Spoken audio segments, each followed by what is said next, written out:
Masechet Kiddushin Daf Kaf Aleph, on commence Bezrat Hashem à la première ligne. Tani Chada. La Gemara ici va traiter le problème, le sujet de quelqu'un qui a vendu sa maison dans une ville entourée de murailles. La Torah lui a permis de racheter sa maison pendant 1 an. La question se pose, est-ce que s'il n'a pas d'argent, il peut emprunter pour racheter sa maison alors que la Torah a dit, quelque part, la Torah ailleurs a dit que s'il a les moyens, il va racheter. S'il n'a pas les moyens, il n'emprunte pas. Ici, à propos de cette maison-là, la Torah n'a pas dit ça clairement. Est-ce qu'il peut emprunter pour racheter oui ou non? Et deuxièmement, est-ce qu'il peut racheter en partie? Il n'a pas l'argent, il n'a pas gagné, il n'a pas les moyens de racheter toute la maison. Il peut racheter la moitié. Alors, on va lui donner le droit de faire ou pas? Donc, la Gemara nous ramène là-dessus une marloquette, Tani Chada, une première braïta qui dit, Love vegoel vegoel achatzain. Love vegoel, il emprunte et il rachète, vegoel achatzain, il peut racheter aussi partiellement. Mais Tanya Idach, autre braïta qui dit non, elle love vegoel. Il n'emprunte pas pour racheter, vegoel achatzain, ni il peut racheter en partie. Comment on résout cette contradiction? Le cas chez Arabanan et Rabbi Shimon, c'est une marloquette entre les Chachamim et Rabbi Shimon. Selon les Chachamim, il ne peut pas ni emprunter ni racheter. Selon Rabbi Shimon, il peut emprunter et racheter parce que Rabbi Shimon il prend la raison des psukim. Or ici, puisque en fait Rabbi Shimon explique la raison pour laquelle son champ, quand il a vendu, on ne lui permet pas d'emprunter pour le racheter ni de le racheter en partie. La raison elle est parce que de toute façon il va revenir au Yovel. À l'année du Yovel, le vendeur récupère son champ. Mais ici, c'est pas le cas. La maison, au bout d'1 an, c'est fini, elle est vendue. On ne peut plus la racheter.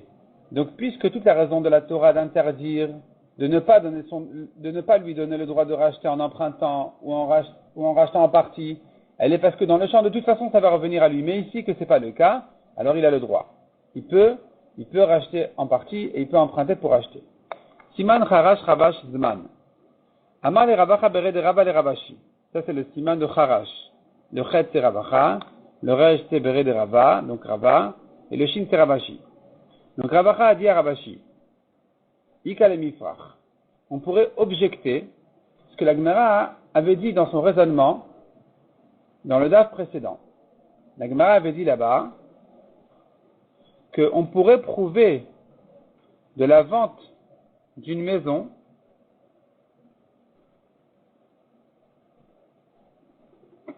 pour celui qui vient racheter, on pourrait prouver du vendeur d'une maison qui n'a pas le droit, pas que c'est interdit, on ne lui donne pas les droits de racheter en partie ou d'emprunter pour acheter. Et donc, la Gemara voulait prouver de là qu'il en est de même pour celui qui était Makdish, il a consacré, c'est bien qu'il n'a pas le droit donc, il n'a pas les droits de racheter en partie ou d'emprunter pour acheter.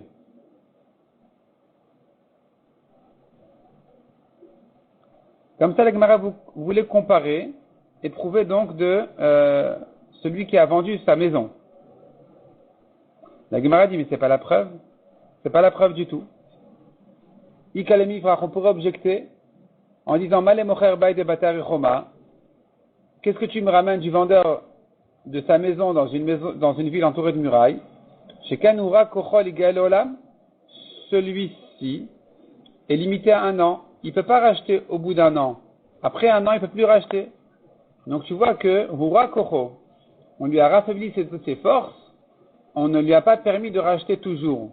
Tomar le Makdish qui a fait Kocho Ligal Olam, est-ce la preuve pour un Makdish qui lui peut racheter tout le temps jusqu'au Yovel, il peut racheter encore son champ qui n'a pas été revendu par le Kedesh à quelqu'un d'autre, il peut, le premier, le racheter.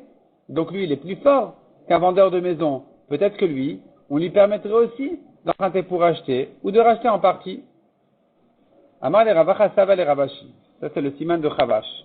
Ravacha c'est Chet, Sava c'est Bet, le Bet de Sava, toujours la lettre du milieu. Rabashi c'est encore une fois la lettre du milieu, Shin. Il répond, Mishum Dika le Memar, il dit comme ça, il dit regarde, c'est pas vraiment une objection sur le raisonnement. Parce que Neadar Dina, Teti Bemaratzad, on pourrait toujours ramener le raisonnement et faire la prendre d'un point commun. En disant comme ça. Tu me dis, le vendeur d'une maison n'a pas les droits de racheter jusqu'au Yovel, et c'est peut-être la raison pour laquelle aussi on ne lui a pas permis d'emprunter ou de racheter en partie, c'est faux. La preuve, c'est-à-dire, c'est faux de croire que la raison pour laquelle on ne lui permet pas de racheter en partie ou d'emprunter pour acheter, elle dépend du fait qu'il ne peut pas racheter jusqu'au Yovel.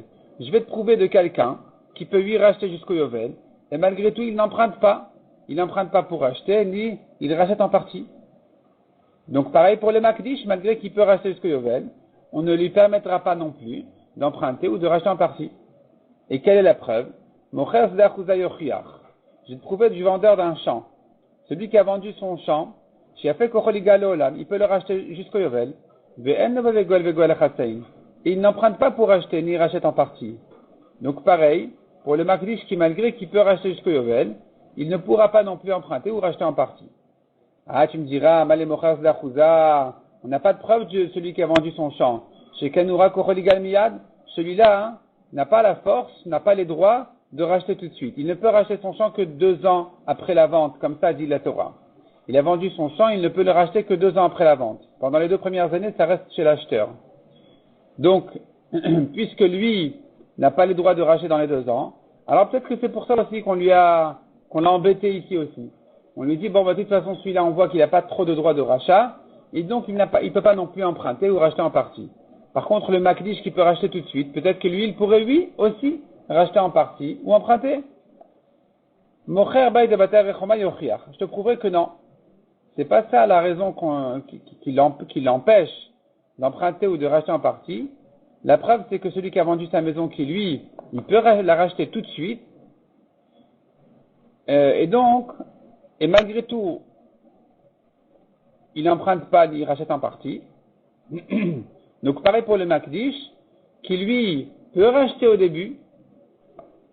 Pareil pour le Makdish, qui lui peut racheter au début et malgré tout ne pourra pas emprunter ou racheter en partie, comme le vendeur de sa maison.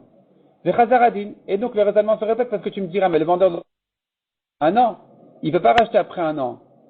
Tandis que le Makdish, il peut racheter ce que Yovel.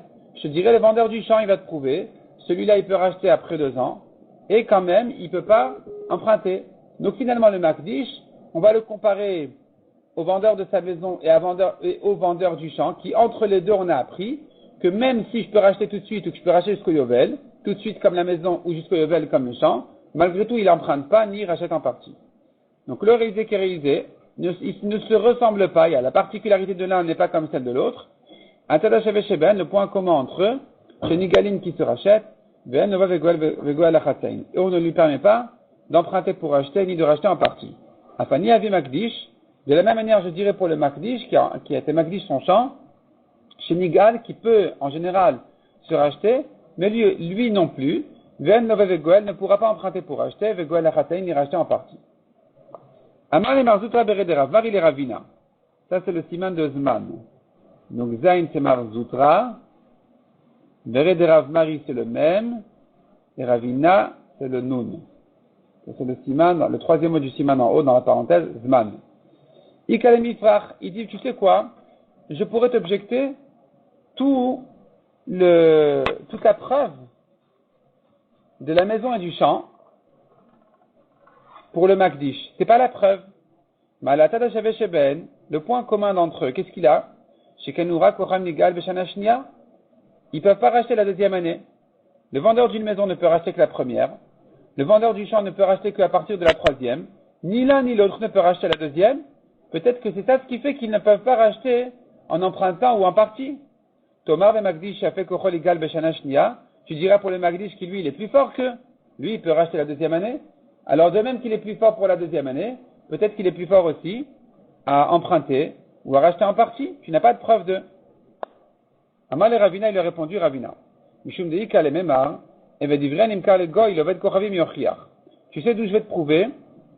Du Evedivri, un serviteur juif qui s'est vendu à un goy. Celui-là, il peut se racheter depuis le jour où il s'est vendu jusqu'au Yovel. Il n'est pas limité à la première année, ni à commencer à partir de la 3e année. Il peut se racheter tout le temps complètement comme un Makdish. Donc, chez Afek Ocholigal Beshana Shnia, voilà qu'il peut se racheter aussi la 2e année. Et par contre, il ne peut pas emprunter parce que la Torah dit s'il a les moyens. Sans les moyens, emprunter, ça marche pas. Il n'emprunte pas pour se racheter, ni se rachète en partie. Et donc, ça sera la preuve pour le Magdish qui lui aussi ne peut ni emprunter, ni racheter en partie. Nouvelle question. Ba'amine Ravuna be'archinena me Rav Sheshet. Ravuna a demandé à Rav Sheshet. Amocher baï de bata rechobam. Celui qui a vendu sa maison. Donc, dans une ville entourée de murailles, il avait une maison. Et les maisons, comme on a dit dans les villes entourées de murailles, sont différentes des maisons dans les villes qui n'ont pas de murailles. Les villes qui ne sont pas entourées de murailles, là-bas, les maisons ou les champs, c'est pareil. On les rachète au bout de 2 ans. À partir de 2 ans, on peut les racheter jusqu'au Yobel. Les maisons entourées de murailles, on ne peut racheter les maisons que la première année uniquement. La question qui se pose comme ça.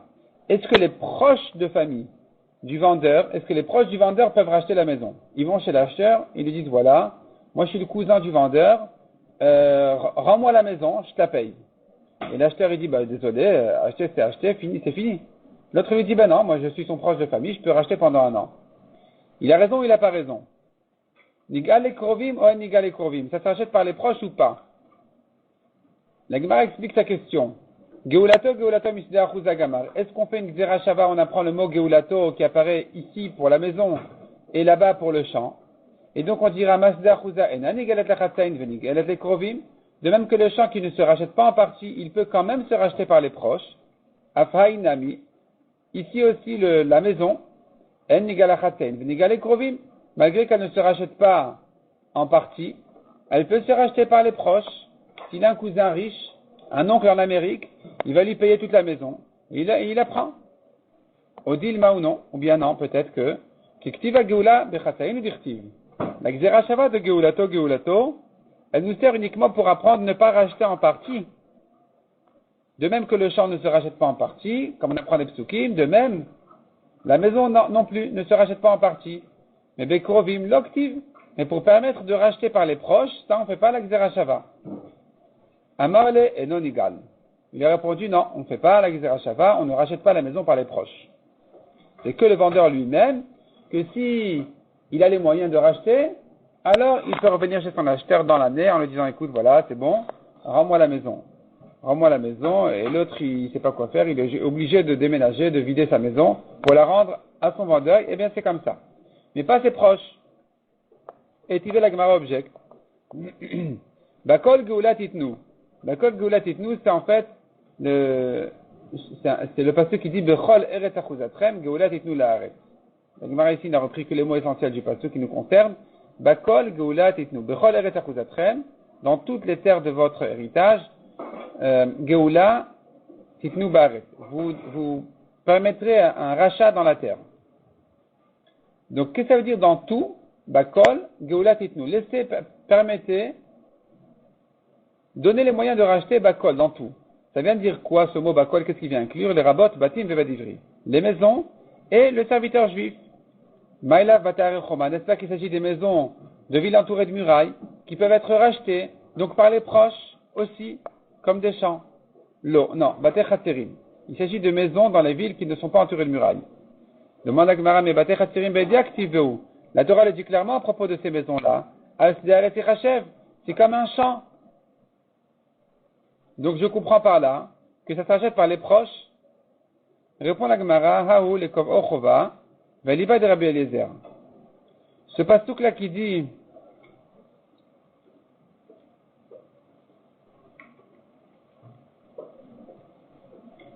Bakol Geulat Itnu, vous mettrez un rachat.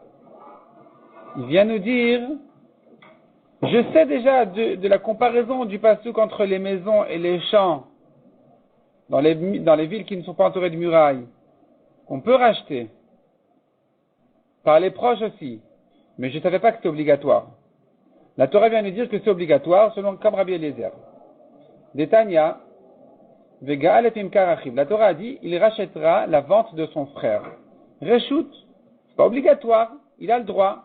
Il peut racheter ce que son frère a vendu. Ataomer Reshut, Oeno Elachova. Tu dis, il a le droit, peut-être que non, il est obligé de racheter. S'il a les moyens, il a l'obligation de racheter le champ de son frère. Talmud Omar, la Torah nous dit non. La Torah nous dit comme ça, Veish ki lo yelo goel, un homme qui n'a pas de proche pour acheter son champ. Vechiyash adam be'Israël sheno goalim, y a-t-il un homme en Israël qui n'a pas de proche de famille? C'est pas possible. Tous ceux qui ont une part en Israël, un terrain en Israël, ont forcément des proches de famille. Si c'est pas son cousin, c'est le cousin de son cousin, et de toute façon, tant qu'il y a un juif sur terre, il sera proche de famille finalement parce que tu remontes jusqu'à Yaakov Avinu. Donc il y aura toujours quelqu'un qui pourra être proche pour acheter. Et la zesh yesh lo veno rotelikach. Shareshut biado. Divrei Rabbi Yoshua. La Torah te fait allusion ici. Celui qui n'a pas de proche pour acheter, ça veut dire que son proche ne veut pas racheter. Et la Torah lui permet. Il a le droit de ne pas racheter selon Rabbi Yoshua. Rabbi Eliezer dit non. Quand la Torah dit il rachètera la vente de son frère, c'est une obligation. Tu dis obligation, peut-être non, c'est autorisé, pas plus. Talmud Lomar, justement, c'est sur ça qu'il ramène le pasuk qu'on a vu. Bakol geulat itnu. Dans tout, vous donnerez un rachat. Ça veut dire quoi? Katuv kvao chova. La Torah l'a fixé comme une halakha obligatoire de racheter. Vous devez racheter. Donc finalement, ce pasuk-là pourrait parler en fait des champs ou des maisons dans les villes entourées de murailles. On n'a pas de preuve de là pour une maison. Pardon. On dirait que ce pasuk parle des champs ou dans les villes qui ne sont pas entourées de murailles. On n'a pas de preuve de là pour les maisons dans les villes entourées de murailles qui pourraient aussi se racheter par les proches. On pourrait maintenir ce qu'on a dit en haut, donc ce que Rav Shechet avait dit, que ça ne se rachète pas par les proches. Amri le Rabbanan le Ravashi, Amri la Ravina le Ravashi. Les Chachamim ont dit à Ravashi, ou Ravina a dit à Ravashi, Bishlama le Manda Amar le Rabot Batar et Choma. Ça va d'après celui qui dit que ce pasuk-là de Bakol Geulat Itnu, il vient inclure donc les maisons entourées de murailles pour dire qu'elles se rachètent par les proches. Haïnu dirtiv Bakol. C'est bien ce que dit le pasuk. Bakol bechol eretz achudatrem. De partout, ça vient inclure même les maisons entourées de murailles. Et là, les man d'amar les rabot batei chatzerim. Mais d'après ce que la Gemara avait dit ici, que ça vient inclure uniquement les maisons dans les villes qui ne sont pas entourées de murailles. Maï bakol. Pourquoi on a ce mot bakol qui vient inclure autre chose? Là, si ce pasuk ne vient que dire que c'est une obligation de racheter, on n'a pas besoin du mot bakol pour inclure quoi que ce soit. La Torah, il suffit qu'elle répète la mitzvah de racheter pour que je comprenne que ça devient obligatoire. On n'a pas besoin d'inclure autre chose encore par le mot bekol eret achudatrem. Kashia. La Gemara reste là-dessus en kashia. Et il va abayer encore une objection. Ma Talmud Lomar igalenu gimel pe'amim. Pourquoi c'est écrit 3 fois dans la Torah, il va le racheter?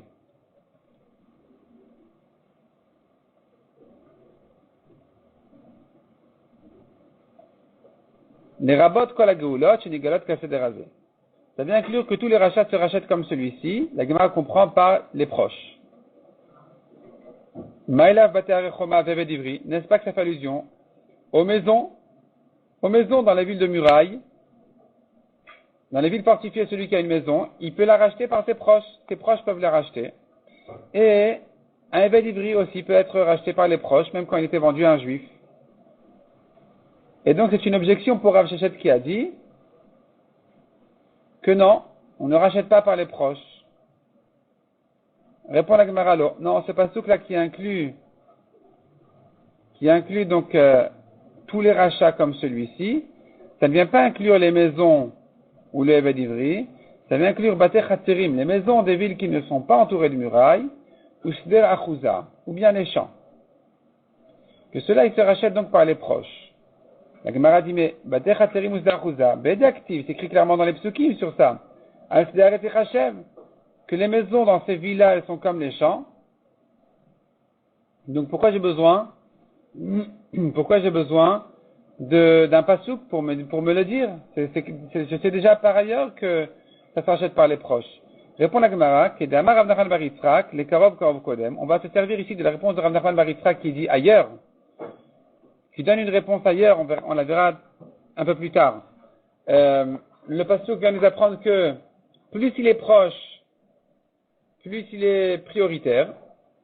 Ici aussi on dira que ce pasouk-là ne vient pas nous apprendre simplement que ça se rachète par les proches. Ça, c'est vrai qu'on sait déjà que pour les champs ou les villes ou les maisons dans les villes qui n'ont pas de murailles, que ça peut se racheter par les proches. La Torah ne vient que nous ajouter que plus il est proche, plus il est prioritaire à racheter. Et où est-ce qu'il était enseigné cet enseignement de Rav Nachman bar Yitzhak qui a dit le plus proche il rachète? Sur cette question-là qui a été posée au Beth Midrash. Un Eved Ivri vendu à un juif, Nigal et Krovim ou non Nigal et Krovim, est-ce qu'il peut être racheté par ses proches ou pas?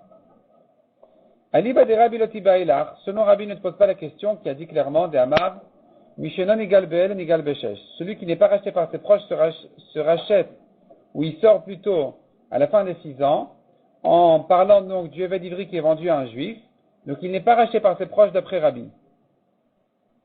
Alma le Mifrak, donc lui il pense qu'il n'est pas racheté par ses proches. La question se pose que, Aliba de Rabbanan, selon les Chachamim, la question se pose d'après eux, Maï. Qu'est-ce qu'ils disent? Est-ce qu'il y a le finan Sachir Sachir? Est-ce qu'on fait une Zerachava? C'est écrit Sachir chez le juif vendu à un juif. C'est écrit Sachir chez le juif vendu à un goy. Et donc il peut se racheter par ses proches, l'un comme l'autre. Velodarché Igalenu, ils ne font pas la dracha de Igalenu qui viendrait l'exclure. Igalenu, il va le racheter à celui-ci et pas à un autre. Celui qui est vendu au goy sera racheté par ses proches et pas celui qui est vendu à un juif. Odilma, ou peut-être que non. Igalenu la zev, les chachamim font cette dracha là d'exclure un Eved Ivri vendu à un juif, si celui-ci n'est pas racheté par ses proches, comme l'autre qui a été vendu à un goy. Tashma. Le Gemara vient prouver d'une braïta, donc de la braïta qu'on avait citée ici, qui a dit Kol Geulat Itnu, qui se base sur ce passouk-là, pour inclure, à propos des rachats, les rabot batim veved ivri. Donc nous avons 2 braïtot qui ont été ramenés juste au-dessus, juste au-dessus, et la Gemara les ramène encore une fois ici pour cette nouvelle question. On les avait ramenés à propos des maisons entourées de murailles, pour savoir si on les rachète par les proches, et la Gemara les ramène encore une fois pour cette deuxième question, la Eved Ivri qui est vendu à un juif. Donc le pasuk nous dit Bakol Geulatit, nous les rabot batim veved ivri. Ce pasuk là vient nous apprendre, il vient inclure les maisons et le Eved Ivri. Maïlav batar echoma, le Eved Ivri animkar l'Israël. N'est-ce pas que ce pasuk vient m'apprendre que les maisons dans les villes entourées de murailles sont rachetées par les proches, et de même pour un Eved Ivri qui est vendu à un juif? Donc ça répond à notre question. Vendu à un juif, il se rachète par les proches ou pas? Réponse oui. Non, on n'a pas de preuve de là. On pourrait dire Eved Ivri animkar l'Oved Kochavim. Il s'agit d'un serviteur juif vendu à un goy. Demande à Gemara, Eved Ivri animkar l'Oved Kochavim. Vedaktiv, le juif vendu au goy. La Torah dit sur lui clairement, au dodo, ou bien son oncle, au ben dodo, ou son cousin. Nigalenu, il va le racheter. Donc la Torah nous dit clairement sur lui qu'il est racheté par ses proches, que j'ai besoin d'un pasouk, que j'ai besoin d'encore un pasouk. Répond la Gemara, ou les kovochova, fil de Rabbi Yoshua. Ce pasouk-là vient m'apprendre que si le juif est vendu à un goy, ici, la mitzvah aux proches de le racheter est obligatoire. Même selon Rabbi Yoshua qui a dit qu'à propos des champs, les proches n'ont pas l'obligation de racheter, ici, pour un Eved Ivri qui s'est vendu à un goy, ses proches de famille ont l'obligation de le racheter pour ne pas qu'il reste chez le goy et qu'il prenne et qu'il risque de lâcher la Torah et les mitzvot. Tashma, on continue. Donc on a tourné la page, on est à la première ligne à la fin. Tashma matalmud lomar. Et là la Gemara nous ramène la deuxième braïta. Matalmud lomar igalenu gimel peamim. Pourquoi c'est écrit 3 fois il va le racheter? Les rabot kol hageulot chez nigalot kaseder hazeh. Pour te dire que tous les rachats se font comme celui-ci. Qu'est-ce que ça veut dire? Maïlav batar echoma veved ivri animkar l'Israël. N'est-ce pas que ça fait allusion aux maisons de murailles et à un Eved Ivri vendu à un juif? Donc tu vois qu'il est racheté par ses proches. Répond la Gemara alors, on a dit tous les rachats, ça fait allusion aux maisons dans les villes qui ne sont pas entourées de murailles et aux champs. Que cela aussi se rachète par leurs proches. Demande la Gemara, mais c'est écrit clairement dans la Torah sur ces maisons-là, elles sont comparées aux champs. Rav Nachman bar Yitzhak, et c'est là où arrive la réponse de Rav Nachman bar Yitzhak qui dit les korov kodem. Je sais pas ce que vient m'apprendre, plus il est proche, plus il est prioritaire. Donc s'il y a l'oncle et le cousin qui veulent racheter, c'est l'oncle qui rachète et pas le cousin. Et ainsi de suite. Donc finalement, la Gemara n'a pas répondu à sa question. Est-ce que vraiment un évêque d'Ivry vendu à un juif, selon les Chachamim, est-ce qu'il peut être racheté par ses proches, oui ou non? On n'a pas de réponse. La Gemara a ramené 2 preuves qui ont été repoussées. On a vu encore dans la Mishnah, Vanirta Nikna Bertia. Le évêque d'Ivry qui veut travailler plus que 6 ans chez son maître, eh bien, donc on a dit dans la Mishnah, il est Nirta, donc ce Nirta en question qui travaille plus que 6 ans, qui a dépassé les 6 ans, on lui a percé l'oreille, il est resté chez son maître. Celui-ci, il est acquis à son maître par la Retia, c'est-à-dire en lui perçant à l'oreille. Dirti Verasa Adona Vetoznom Amarté avec Gomer. La Torah dit, son maître va lui percer à l'oreille, etc. Donc, il va le travailler. Donc c'est comme ça qu'il l'a acquis. Mais connaît Atmo Beyoval Midata Adon, le Nirta en question qui est resté après les 6 ans, qui a voulu rester, qui est resté, il peut se racheter soit par le Yovel, soit par la mort de son maître. Le Yovel d'où je sais, et d'où je sais que par la mort de son maître, il est racheté, il revient chez lui. Irti Vavado. La Torah dit Vavado le Olam, il va le travailler à lui, velo et aben, velo et abat, mais pas à son fils ou sa fille. Le Olam, quand la Torah dit va le travailler le Olam, toujours, ça veut dire le Olam chez le Yovel, jusqu'au monde du Yovel, qui est la 50e année. À la 50e année, il s'en va. Tanoura Banan. La Gemara ici rentre un peu dans les détails de la mitzvah, de lui percer à l'oreille. La Torah dit Martzea, elle a parlé de Martzea qui est un outil pour percer l'oreille, un outil en fait qui lui sert ici à lui percer l'oreille. En il a Martzea, Minain et Rabot, d'où je sais qu'avec autre chose aussi on peut lui percer l'oreille, pas forcément avec cet outil-là qui s'appelle Martzea. Je sais à Sol Vasira qui sont des espèces d'épines, de la Machat ou l'aiguille, de la Makdeach, une perceuse, de la Martev. Martev c'est pour graver. Talmud Lomar, Vela Karta. La Torah dit Vela Karta. Vela Karta, tu prendras peu importe quoi. Les rabots quoi d'avoir chez Nikar Bayad, n'importe quelle chose qui est prise dans la main et qui peut servir à lui percer l'oreille, c'est bon. Livré Rabbi Yossi Rabbi Yehuda.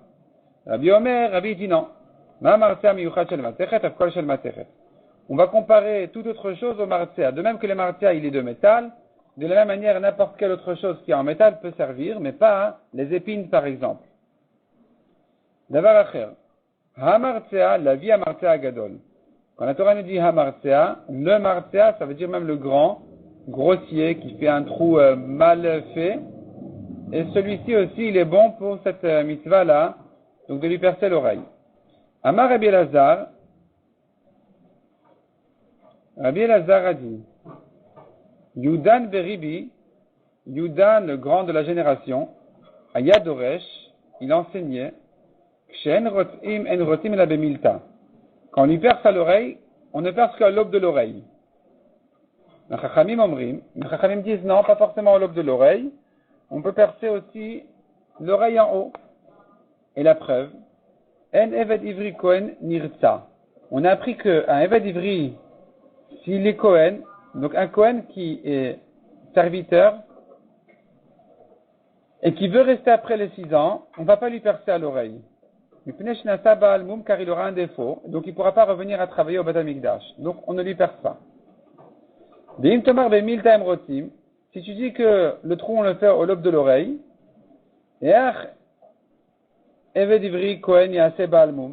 comment il aura un défaut? C'est pas un défaut. C'est pas un défaut, c'est tendre là-bas, ça s'appelle pas un défaut. C'est pas un membre. De là tu vois que non, le trou doit se faire à la hauteur de l'oreille, là où il deviendra effectivement Baal Moum. Il aura un défaut. Et c'est pour ça qu'on a exclu de là le Kohen. Bemaï kamiflege. La Gemara revient sur l'outil qui peut nous servir à lui percer l'oreille. On a vu une marloquette, est-ce que ça doit être de métal ou n'importe quoi, même une épine, c'est bon. Quelle est leur marloquette? Des Rabbi Darish Klal ou Praté. Rabbi dit que la dracha se fait ici comme une dracha, un système de dracha de Klal ou Prat, c'est-à-dire Velakarta Klal. Quand la Torah nous dit le mot Velakarta et tu prendras, tu prendras, la Torah n'a pas encore précisé quoi, quel outil. Donc c'est une généralité. On n'a pas à dire encore quoi, tout rentre dedans. Marcea, prat. Quand tu dis marcea, j'entends par là un détail. Le marcea, c'est cet outil-là qui va permettre à lui percer l'oreille. Dozno vadelet, son oreille à la porte. Donc on le met à la porte et on lui perce l'oreille. Chazar vekalal. Ici à nouveau la Torah n'a pas reprécisé avec quel outil. Du moment qu'on lui a percé l'oreille à la porte, ça va. Donc nous avons ici klal ou prat ou klal. Généralité, détail, généralité. Iatadan la kenaprat. Tu ne juges, tu n'apprends de là que ce qui ressemble au détail. C'est comme ça qu'on fait une dracha d'un klal ou prat ou klal. On va inclure tout ce qui ressemble au détail. Donc, ma prat meforach shel matechet, afkol shel matechet. De même que le détail, le martia, il est de métal. De même, tout ce qui est de métal peut servir à ça, mais pas autre chose. Alors que Rabbi aussi, lui, darish ribouya ou miouté. Il dit non, c'est pas un klal ou prat, c'est pas une généralité, un détail. C'est inclure et exclure. Et dans ce cas-là, si tu lis les psukim sous cette forme-là, où la Torah est venue tout inclure et elle n'est venue exclure qu'une seule chose, alors tu diras comme ça. Velakarta riba. Quand la Torah a dit Velakarta, tu prendras, elle a tout inclus. Martea miyet, quand elle a dit Martea, elle a exclu. Elle exclut tout ce qui ne ressemble pas pour l'instant au Martea. Quand la Torah revient à dit Beozno vadelet, ton oreille à la porte, Chazar veriba, la Torah réinclut, donc même plus, même des choses qui ne ressemblent pas au détail. Qu'est-ce qu'on fait maintenant? Qu'est-ce qu'on retient? Riba omiyet veriba, donc la Torah inclut, exclut et inclut. Riba akol, elle a tout inclus. Maïra berabe kol mile, donc tout a été inclus.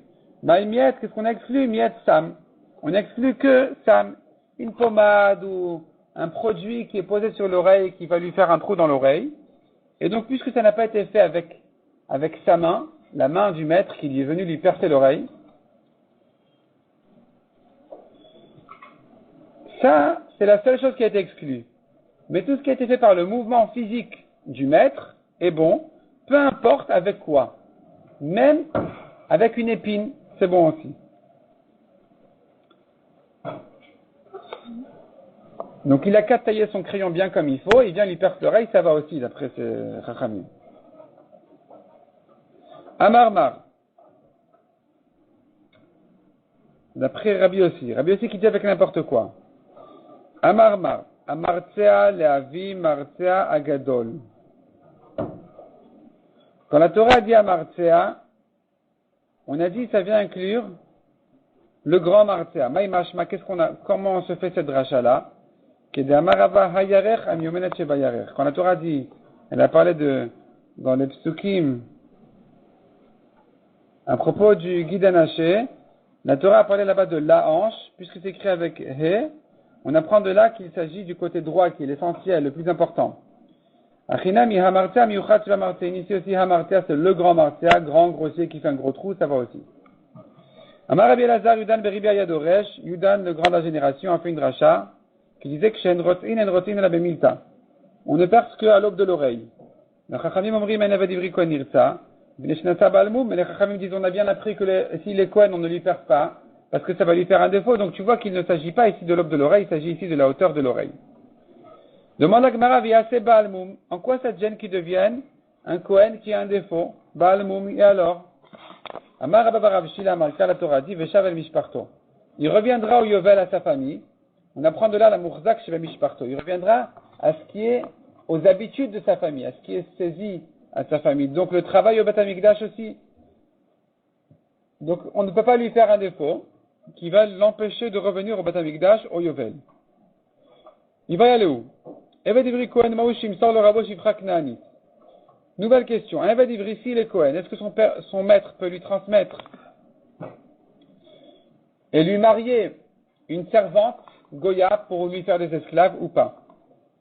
Est-ce qu'on dira chidouche ou? C'est un chidouche que la Torah a permis la servante à un juif, à un Eved Ivri. De toute façon, c'est un chidouche parce que c'est pas normal. Un juif n'a pas le droit de se marier avec une servante Goya. Et ici, la Torah l'a permis. Donc, peu importe Kohen ou pas Kohen, Loshna Kohen ou Loshna Israël, peu importe Kohen ou pas Kohen, le maître peut le marier avec elle. Odil Ma'ashani Kohanim, ou peut-être différent s'il est Kohen, ou il veriba ben akatuv mitzvot iterot. Puisque la Torah a donné plus de mitzvot au Kohanim dans les mariages, donc le Kohen ne peut pas se marier avec une servante, ça n'existe pas. Rav Amar Mutar ou Shmuel Amar Asur. La Gemara nous ramène là-dessus une machloket. Amar le Rav Nachman et Rav Anan, qui habitent Bemar Shmuel. Quand vous étiez chez Shmuel, Rav Nachman demande à Rav Anan. Shmuel interdit. Alors, Rav Nachman, il reproche à Rav Anan. Quand vous étiez chez Shmuel, qu'est-ce que vous faisiez là-bas? Beiskum dere itlil tout, quoi, vous jouez avec des petites pièces de bois, aux échecs ou quoi? Qu'est-ce que vous faisiez chez lui? Vous n'aurez pas pu l'objecter? Maïtama le thème roulé, pourquoi vous ne lui avez pas demandé? Meha, de cette braïta qui dit, la chachamim omrim en eved ivri kohen irtza, on ne perce pas l'oreille d'un kohen, et puis neshnasa baalmou parce qu'il aura un défaut. Vim tomar.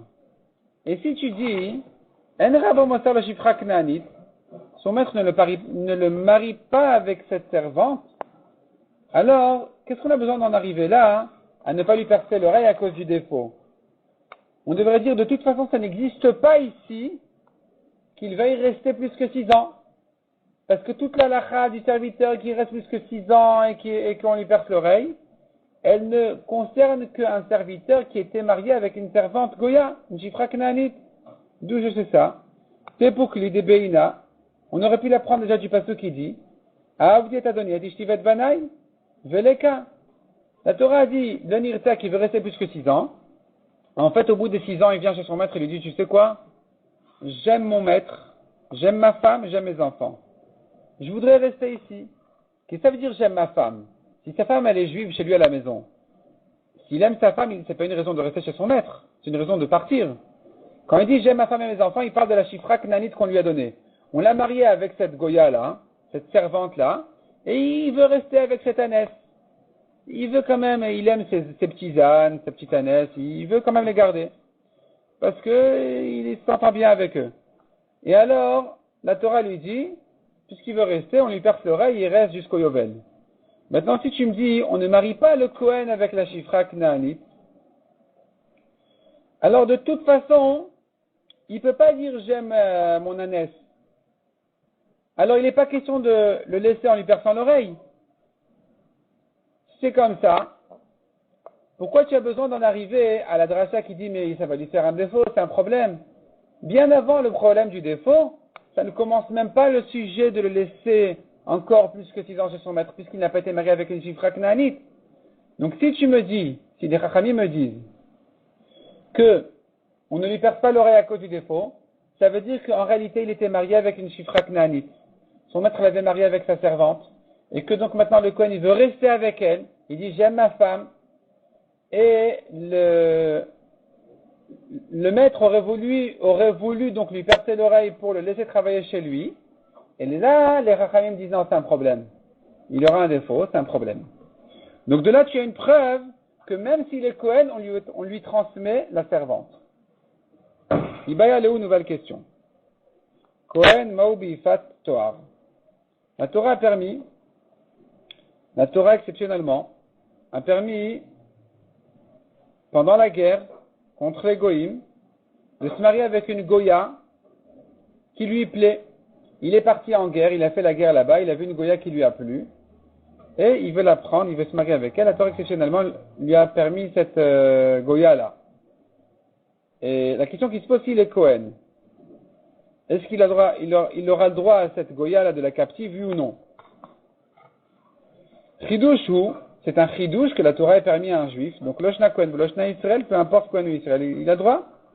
Odil Mashani Kohanim, Oil Veriba Ben Mitzvot Eterot. Ou bien peut-être les Kohanim c'est différent parce que la Torah leur a donné plus de mitzvot par rapport au mariage, par rapport à la Voda, au Beth Amikdash aussi d'ailleurs. Et donc, c'est un problème, comment il va se marier avec une Goya? Même avec une convertie, le Kohen ne se marie pas, Kalvachomer avec une Goya.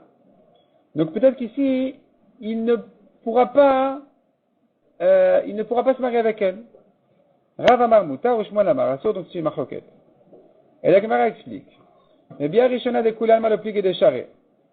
Les premiers rapports avec cette Goya, là tout le monde est d'accord que Kohen ou Israël, c'est permis, exceptionnellement, de la Libra Torah et la Keneged des Tzahara. Parce que la Torah n'a parlé que contre les Tzahara. C'est-à-dire comme ça. Un homme, quand il est dans la ville, dans la vie normale, il est dans la ville, il peut se surveiller. Il peut surveiller ses yeux, il peut ne pas regarder là où le Yetzirah, il va se renforcer sur lui. Et donc, a priori, on n'a aucune raison de lui permettre exceptionnellement une Goya ou quoi que ce soit. Quand il est parti en guerre, il devait partir. Il devait partir en guerre, il a dû sortir. Et là, il n'a plus pu autant se surveiller. Le Yetzirah, il est venu et il lui a montré une Goya qui lui a plu. Et là, qu'est-ce qu'il peut faire? Il n'arrive pas à se surmonter. La Torah, exceptionnellement, lui a permis donc les premiers rapports pour le calmer. Si c'est comme ça, peu importe quoi nous Israël, qui plie le biashnia. La marloquette n'est que pour la deuxième fois. Rav Amar Mutar ou Shmuel Amar Asur. Rav Amar Mutar, pour Rav, c'est permis, pourquoi? Puisqu'elle a été permise une fois, c'est qu'elle a été permise. Une fois que la Torah l'a permise, elle a été permise. Ou Shmuel Amar Asur, Shmuel dit non, la deuxième fois c'est déjà interdit. La guilloret, n'oublie pas qu'elle est convertie. La guilloret, les Kohen no chazia. Une convertie est interdite à un Kohen. Et donc ici aussi, elle sera interdite au Kohen. Ikadamre, il y en a qui disent. Le biashnia kulalma le pligé de Asira. La deuxième fois, tout le monde est d'accord qu'il n'a pas le droit d'être avec elle. D'ailleurs, la guilloret, parce qu'elle est déjà convertie. Qui pligue le bia rishona. Alors, marloquette n'est que sur les premières relations. Rav Amar Mutar, Rav dit, Kohen ou Israël c'est permis, dans le livre Torah et la Keneged Yetzirah. La Torah n'a dit ça que contre le Yetzirah. Et donc, Kohen ou Israël, ça revient au même. Shmuel Amar, Asur. Shmuel dit non, c'est interdit. Pourquoi? Kolecha de Karina Beva Vetal Torbetecha. Toute femme sur qui il peut appliquer la suite du pasteur qui dit tu l'amèneras chez toi à la maison, après lui avoir fait toutes les préparations que la Torah a dit. Karina Be Veraita Bashivia. On pourra appliquer sur elle le pasteur qui dit si tu as vu dans la captive, etc. Donc la Torah lui a permis exceptionnellement. Par contre, Kolecha de Karina Beva Vetal Torbetecha. Une femme qui ne pourra pas se marier avec elle ensuite, le Karina Beveraita Bashivia, il n'aura pas non plus l'autorisation exceptionnelle de rapport avec elle même la première fois. Donc, puisque le Kohen ne pourra pas la garder ensuite parce qu'elle est convertie, il ne peut même pas commencer une première fois. Même la première fois, elle est interdite.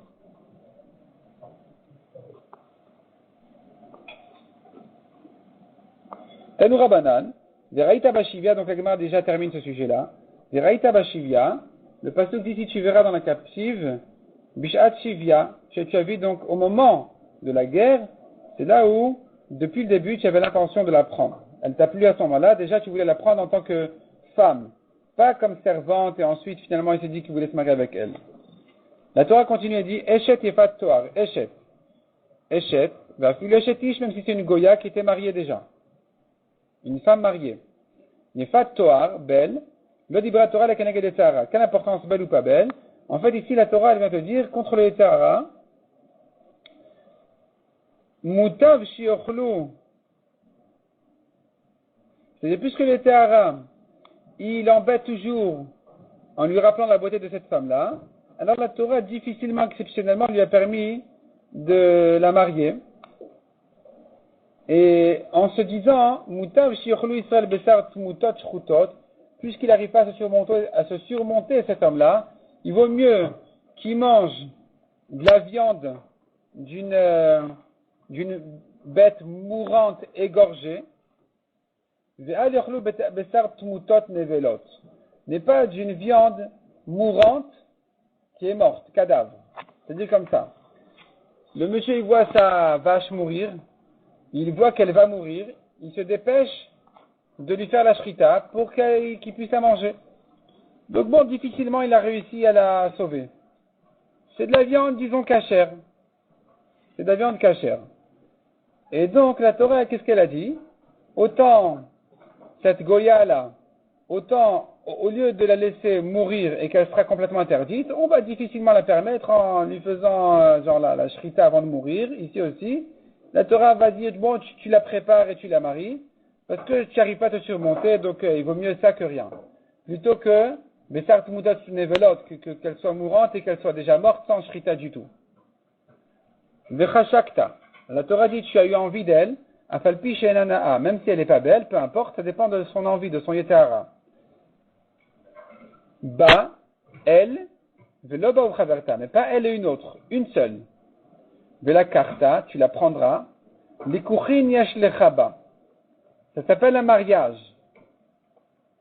Lecha pour toi, lecha leisha pour toi comme femme, shelo yikach shte nashim, achat lo v'achat laviv, achat lo v'achat livno. Et pas qu'il en prenne deux, une pour lui, une pour son père, une pour lui et une pour son fils. D'après Tosfot, qu'il ne prenne pas une pour son père ou pour son fils, peu importe, deux ou pas deux. De toute façon, pour son père et son fils, non, c'est pas il a vu une belle femme Goya là-bas, il la prend pour son père ou pour son fils, non. Va'aveta, melamed shel vichaten al-milchama. Et quand la Torah dit, tu l'amèneras à la maison, ça vient interdire de l'oppresser dans la guerre. D'après Rachid, ça veut dire qu'il ne pourra pas la violer ou avoir des rapports avec elle dans la guerre. C'est qu'après les préparations que la Torah a dit, qu'il pourra la prendre à ce moment-là, plus chez lui à la maison, plus normalement, entre guillemets, chez lui à la maison.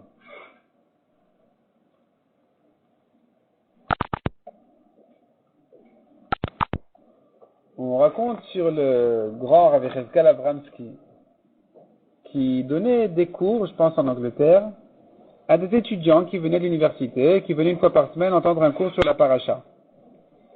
Et quand il est arrivé donc à la paracha de Kitetse, justement cette paracha là de Yefat Torah, où la Torah exceptionnellement a permis cette Goya là, il était très perturbé, très embêté, il ne savait pas comment leur présenter les choses.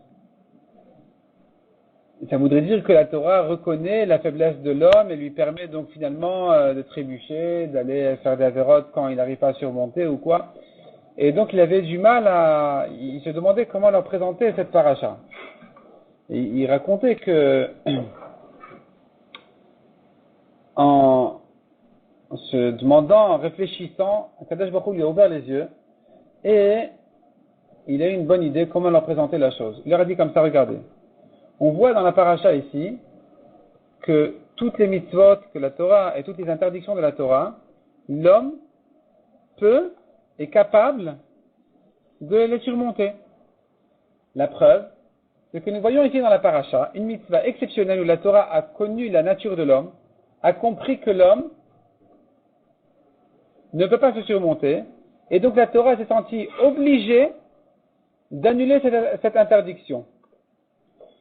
Et donc ça te prouve que partout la Torah n'a pas donné le droit exceptionnellement de ne pas se surmonter, c'est la preuve que le juif est capable de se surmonter toujours. Et donc c'est comme ça qu'il a présenté les choses, et avec ce grand moussa qui ressort de là.